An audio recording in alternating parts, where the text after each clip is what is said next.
Once all background information for your recipe has been entered into the program via the side tables, you can create your subassembly.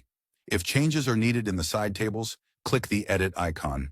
To create a subassembly, start by entering a recipe number, for example, 0001. The program will notify you if this number is already in use.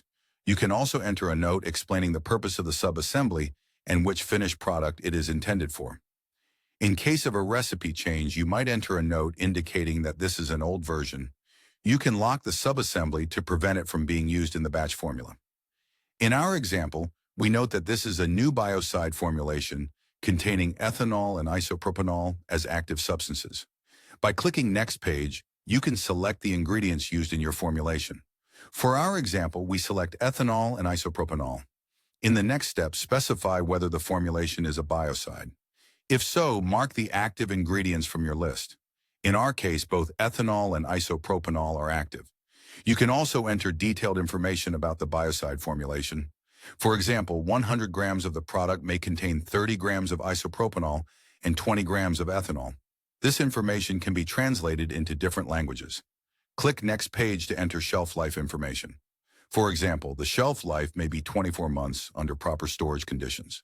This sentence can also be translated into different languages. If your product is classified as a dangerous good, select the correct classification. In our case, this would be the appropriate entry from the list. Next, select the classification under the CLP regulation. Start by selecting the relevant hazard pictograms. For our product, this includes the flame and exclamation mark.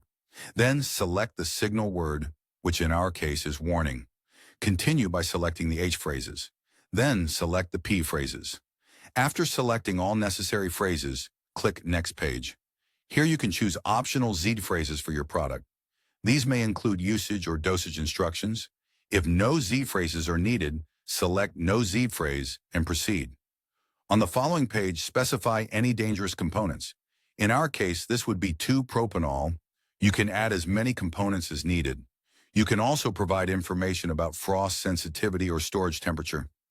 Use the drop-down to select appropriate units. Lastly, select a storage instruction, such as keep container tightly closed and away from heat, sparks, open flames, and hot surfaces. Click Next Page to view a preview of the subassembly. Here you can check all entries and make final adjustments. If everything is correct, click Save. The subassembly will then appear in the list.